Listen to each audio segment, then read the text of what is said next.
Jangan kaget ya kalau di Indonesia akan ada hujan salju. Sekali lagi, jangan kaget kalau Katulistiwa akan bersalju. Memang Sontoloyo ini nyeleneh informasinya. Banyak yang bilang ngawur atau ngayal. Namun kalau bicara ada fakta dan data yang berbeda sumbernya dari berita-berita mainstream, Anda harus mulai berpikir. Penyiaran berita mainstream hampir semuanya dikendalikan globalis dan negara dikuasa yang punya agenda propaganda. Maka informasi yang diberikan Bosman jadi terlihat aneh dan ngawur karena memang berbeda sumbernya dengan berita mainstream. Kembali ke climate war atau perang cuaca. Bukan saja perubahan cuaca ya, altered weather. Perang cuaca akan membuat arus angin dunia berubah. Bukan sekedar climate change atau perubahan iklim karena kebodohan dan kecuekan manusia rendah kepedulian alamnya saja yang membuat dunia semakin panas. Bukan, ini lebih kejam lagi. Jauh lebih kejam dari perbuatan Rangga meninggalkan cinta tanpa pesan. Namun ini adalah perbuatan manusia egois, pemimpin egois, negara besar egois, dan globalis cabal egois, yaitu para Thanos yang ingin menjadi penguasa, turun tangan dengan sengaja memasang alat menggeser angin, cuaca, terganggu keseimbangan alam secara global. Inilah yang kita wanti-wanti. Apa yang akan terjadi setelah pandemi virus berkepanjangan, manusia ditimpa masalah lagi dengan cuaca yang kacau hingga tumbuhan tropis bisa mati, makanan bisa langka. Food war terjadi setelah climate war. Kali ini efeknya lebih mematikan dari pandemi COVID. Center ekuator bergeser, tengah bumi bergeser terhadap matahari. Dunia koplak sampai manusia sadar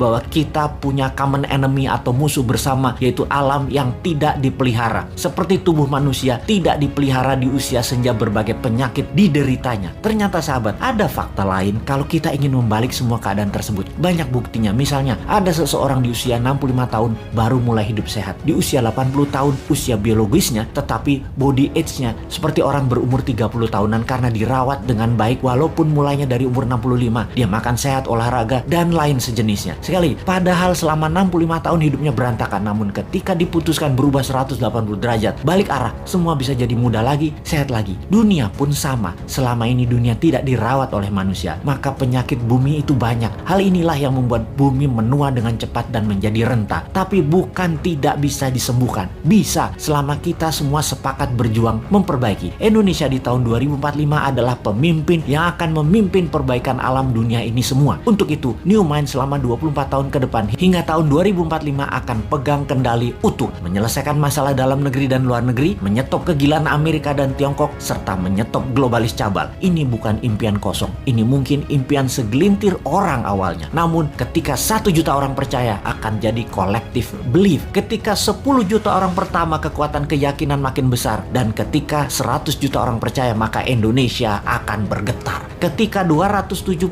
juta orang Indonesia percaya, Indonesia menang. Dan ketika 1 miliar manusia percaya, dunia semakin sehat. Ketika 5 miliar manusia sepakat, maka dunia damai selamanya. Saat ini silahkan kalian percaya dengan pejabat yang mendukung penyedot nikel dari tanah air tercinta ini hingga 3 tahun ke depan supaya musnah cadangan nikelnya. Silahkan dukung. Tapi kalau mau Indonesia baru, dunia baru, siapkan konsep bernegara yang membuat Indonesia akan menjadi negara superpower. Ubah pola pikir lama dan semua pejabat incumbent termasuk yang mencalonkan di tahun 2024 yang dari incumbent. Mereka semua pikirannya lama. New Mind, siap!